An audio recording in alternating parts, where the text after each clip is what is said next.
Nakabibinging halakhak ng kapitan ang bumalot sa kalaliman ng gabing iyon.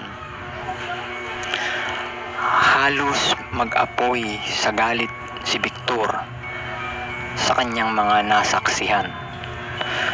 Subalit matinding pagtitimpi at pagpipigil sa sarili ang kanyang ginawa para hindi masira ang kanyang mga plano.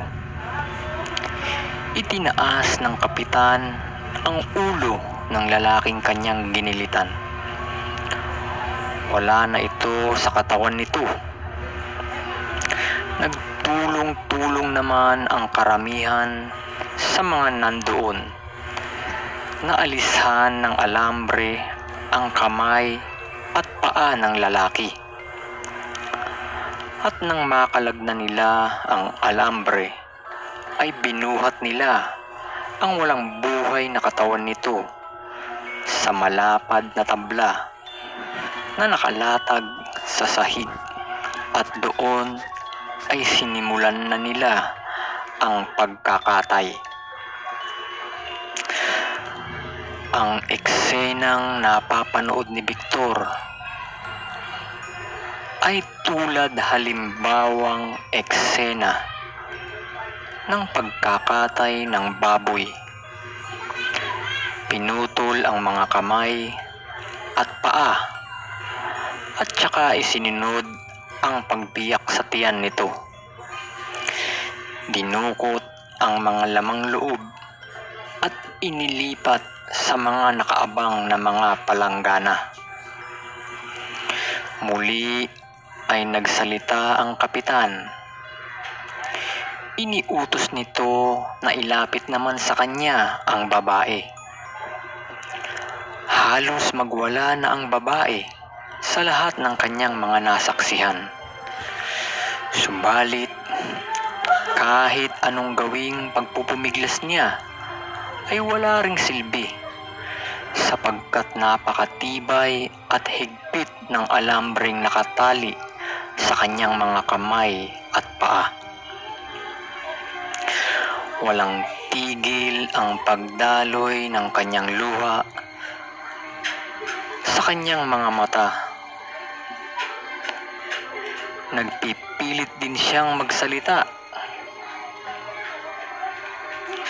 Subalit, hindi mo maiintindihan ang gusto niyang sabihin, sapagkat may busal ang kanyang bibig.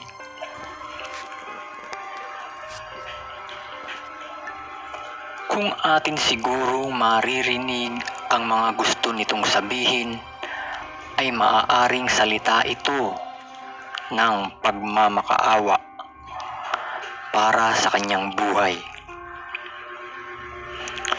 Pinagtulungang muli ng mga taga-roon na buhatin ang babae.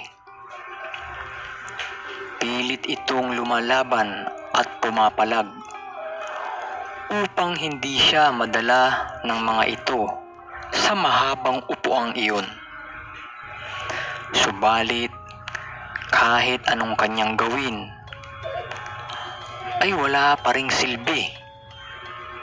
Nadala pa rin siya ng mga taga-roon sa mahabang upuang iyon at inilawit ang kanyang leeg padapa. Muli ay lumapit ang kapitan. Hawak ang punyal na may bahid pa ng dugo ng lalaki. Ay kanya itong dinilaan na para bang sarap na sarap ito sa kanyang natitikman. Ungol at mga salitang hindi maintindihan ang pilit na gustong kumawala sa bibig ng babae. Subalit, si kapitan ay handa na muling manggilit ng leeg. Pumwesto na ito at itinapat ng muli sa ikalawang pagkakataon ang napakatalas na kutsilyo sa leeg ng babae. at naulit na muli ang mga eksena. Halos parang baliw na humahalakhak ang kapitan. Hindi na nag-aksaya ng oras si Victor. Babalikan niya ang kanyang mga gamit, ang punyal at mga bertud. Hindi niya na paaabutin pa ng piyesta ang kanyang mga plano. Hinihingi na ng pagkakataon ang presensya ni Commander Bawang. Hindi siya makakapayag na ang batang iyon ay makatay ng mga aswang na pinamumunuan ni Kapitan. Batid at alam na rin ni Victor kung sino ang kanyang dapat unahin na patayin. Ito ay walang iba kundi si Kapitan, sapagkat ang pakay ni Victor sa pagpunta sa baryong iyon ay una ay hanapin at kilalanin kung sino ang punong aswang at iyon ang kanyang unang papatayin. Ngayon ay malinaw na sa kanya. Mabilis siyang nakabalik sa grupong iyon ng mga aswang. Abala ang lahat sa pagtataga at pagtatagdad ng mga bahagi ng tao. Muli ay nakita ni Victor na sumenya si Kapitan at itinuro ang paslit.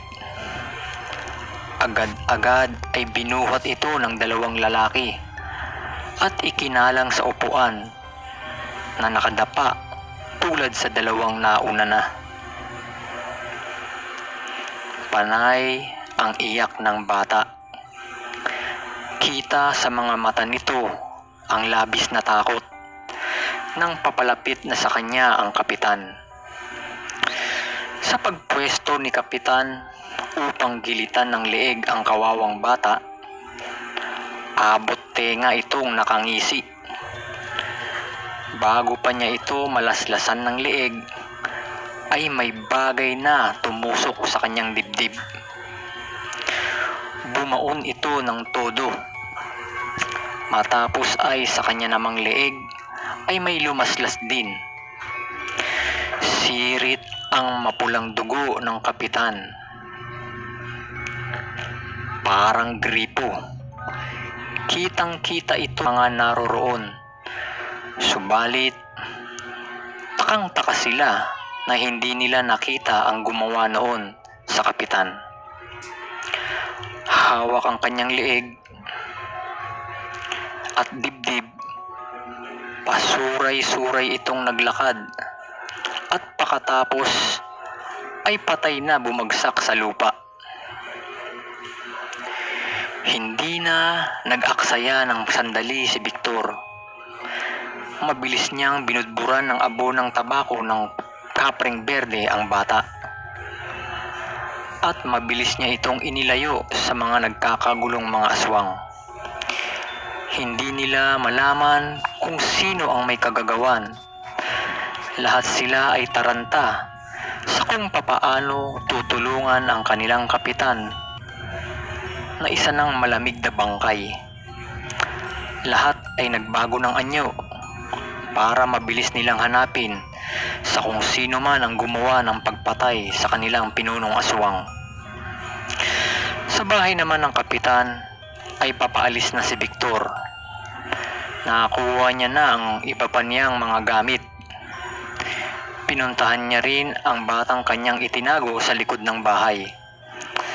Kasama niya itong itatakas at dadalhin sa pangangalaga ng kanyang lolo Ben. Subalit, bago pa sila makalayo, ay may biglang sumulpot na dalawang malalaking aso sa lugar na iyon. Hindi man sila nito nakikita, ay pakiramdam ni Victor ay nararamdaman ng mga ito na may ibang taong naroroon. Kaya, ang bilis na sininyasan ni Victor ang bata na huwag kang mag-iingay. Sabay takip sa bibig nito. Marahang nilapitan ni Victor ang dalawang aswang at mabilisang pinagpapatay ang mga ito. Dapat kaming makalayo sapagkat paubos na ang aking oras. Paubos na rin ang aking sabulag.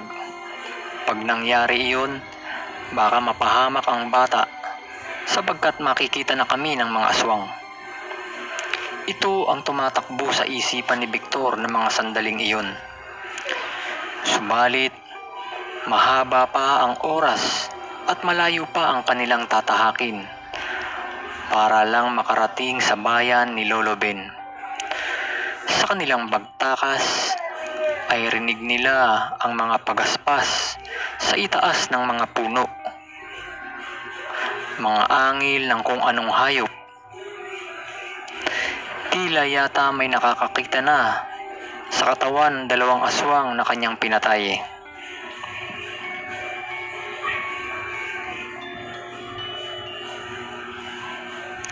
Hindi niya na kasi ito nailigpit ng maayos at naitago. Bunga ng kanilang pagmamadaling makatakas at makalayo. Naririnig ni Victor ang mga usapan ng mga aswang na sinasabing nawala yung taong bisita ni Kapitan.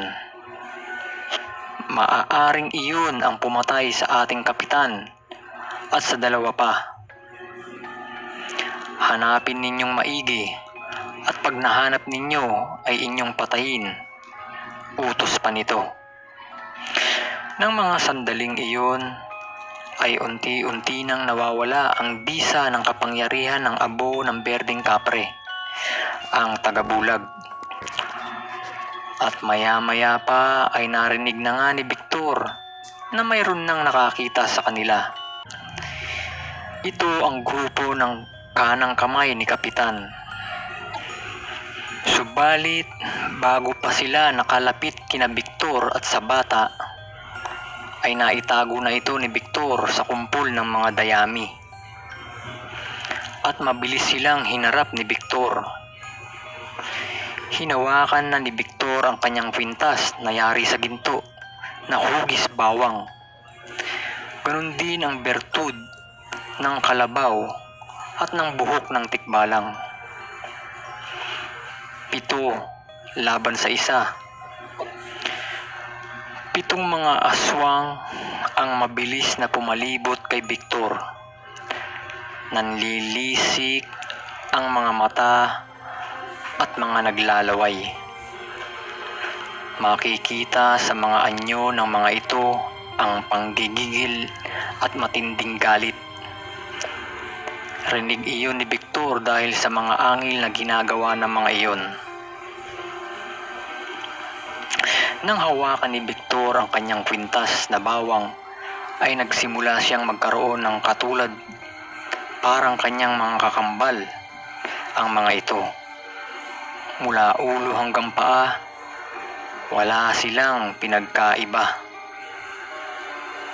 Di yata ang kapangyarihan ng kwintas na bawang ay ang magdagdag ng bilang kung ikaw ay dehado sa dami. Gagawin nitong iparehas ang laban. Sa isip ni Victor, maganda ito. 7 laban sa 7. Mabilis ang mga naging pagkilos ng mga replika ni Victor. Kung ano ang taglay na bilis, liksi at lakas, ay walang pinagkaiba ang mga ito sa kanya. Huling napatay ni Victor ang kanang kamay ng kapitan. Nag-anyang malaking aso ito na tumatayo na parang tao. Kahawig ito ng mga lycans ng pelikulang Underworld. Dumoble ang bangis nito at ganon din ang lakas. Tama lamang na gawing kanang kamay o bodyguard ng kapitan, sapagkat ito ay di pangkaraniwan sa ibang mga aswang na naroroon. Naghahabaan ang mga pangil at ang matutulis na mga kuko. Dumoble din ang taglay nitong bilis, liksi at lakas. Subalit si Victor ay di pa masyado nagpapakita ng kanyang kakayahan. Muli, sinalat naman ni Victor ang kanyang bertud ng kalabaw.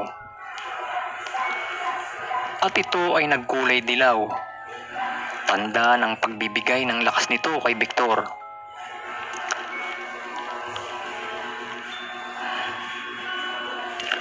At sila ay nagbuno, mano a mano, tagisan ng lakas at bangis.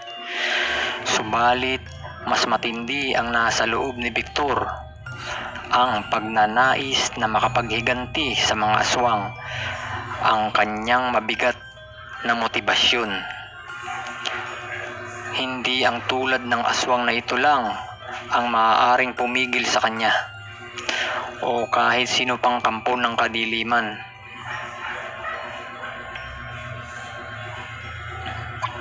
Lahat ay nakatakdang mamatay sa kanyang mga kamay.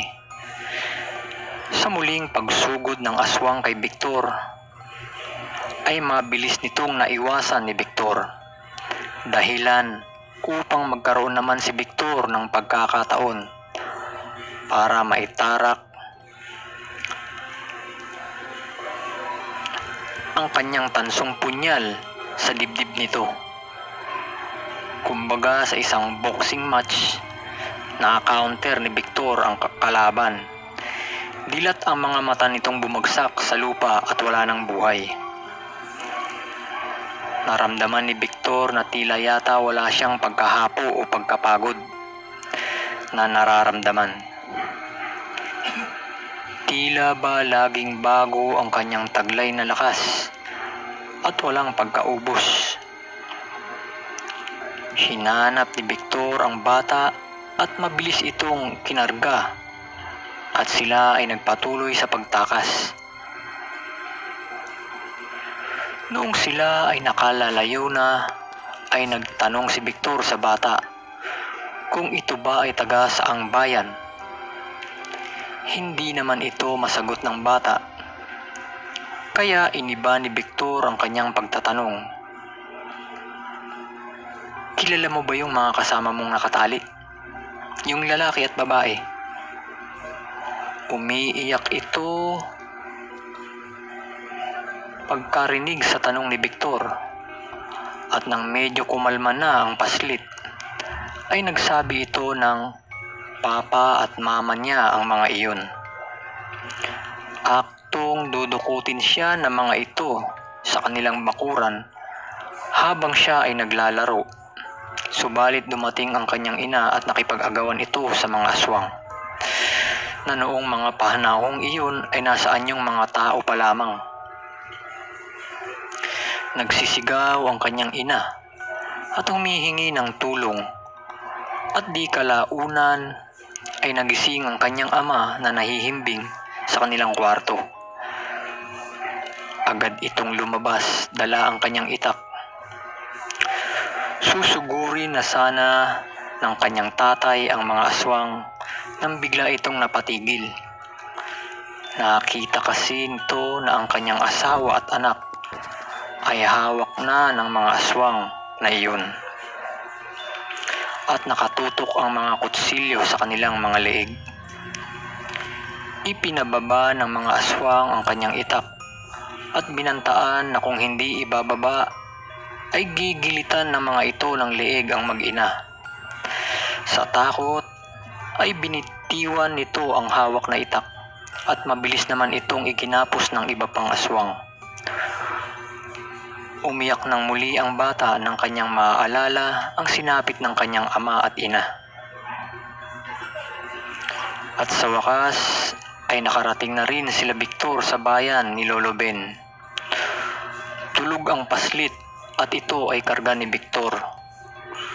May pagtataka siya nitong tinanong kung sino ang bata at kung ano ang mga nangyari. Marahang inilapag ni Victor ang batang lalaki sa papag na kawayan. Isinalaysay ni Victor ang mga naging kaganapan kay Lolo Ben, na noong unang gabi pa lamang niya sa bayan na iyon ay nagpasya na siyang ikutin at obserbahan ang buong baryo, kung ano ang mga galaw o aktibidad ng mga taga roon. Subalit, dahil sa eksenang kanyang nasaksihan, ang pagpatay sa mag-asawa at ang muntikan pang pagkakapatay sa bata ng pinunong aswang, kaya ipinasya na ni Victor na madaliin na ang kanyang misyon. At ganoon nga ang nangyari. Napatay pa rin naman niya ang pinunong aswang ng baryong iyon at ang kanang kamay nito. Tumango-tango si Lolo Ben habang pinakikinggan ang mga pagkwekwento ni Victor. At sabi ay salamat sa Diyos dahil nailigtas mo ang bata, Victor. Si Victor naman ay blanko ang muka at malalim ang iniisip. Iniisip niya na maglayag at puntahan ang ikalawang isla at gawin na ang misyon ng pagpatay sa ikalawang pinunong aswang.